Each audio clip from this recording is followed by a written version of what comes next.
Today we're going to focus on the topic of genre and subgenre.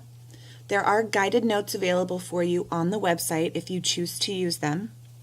Remember, if you do choose to use guided notes, they have to be stapled into your notebook so that you have them available for future reference.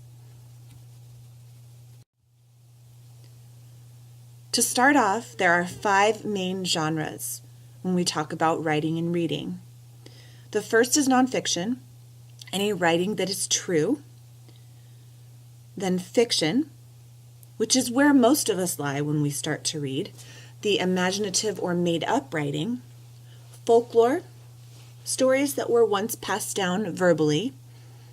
Drama, a play or script, and poetry, which is the writing concerned with the beauty of language, and there's many different variations of that poetry.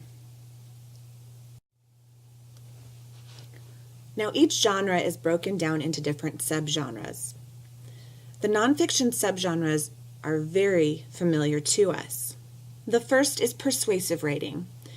When we have persuasive writing, we notice that the writer tries to influence us. In informational writing, look at the key word in that title as information. Obviously, the writer is trying to explain something to us. In an autobiography, we have a life story that is written by the person whose life it's about, and the biography, when we're writing about someone else's life.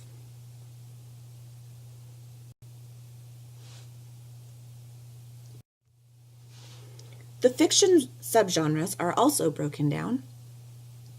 The first is historical fiction. This is when it's set in the past and it's based on real people or events. However, those people or events may be altered for the author's purpose. Science fiction can go into any realm. Aliens, robots, futuristic technology, different things that we might see in that aspect. Realistic fiction, it has no elements of fantasy. It could be true, but it's not. And lastly, we have fantasy. Monsters, magic, characters that come out of our imaginations.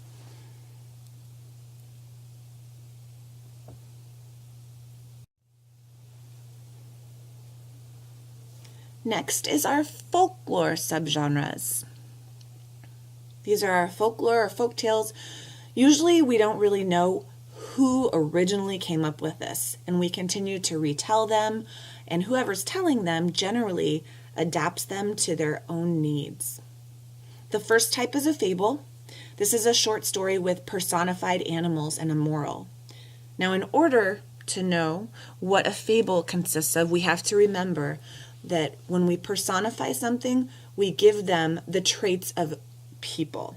So we give them human characteristics. And then we also have a moral in a fable. Our moral is our lesson or our message. It's what we take with us. So that ever-ending thought at the end that we're like, yeah, that's our moral. And a myth. Our myth has gods or goddesses and usually accounts for the creation of something.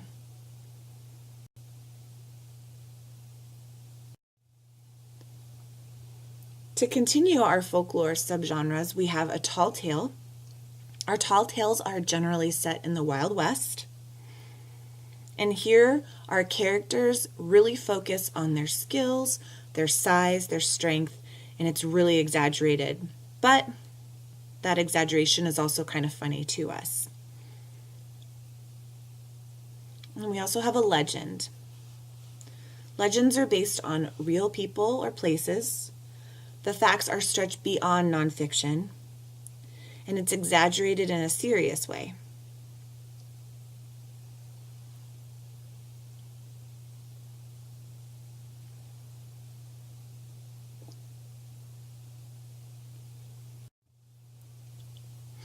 And last, we have our fairy tale. Our fairy tales have magic, talking animals. We are very familiar with fairy tales as we hear so many of them growing up. Once upon a time.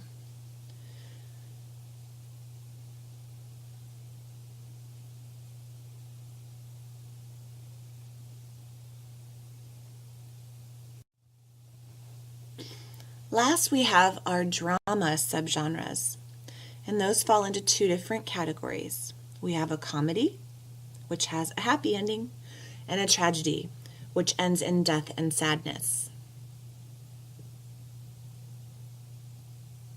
Now remember to go back at any point in order to take the rest of the notes if you need to slow it down.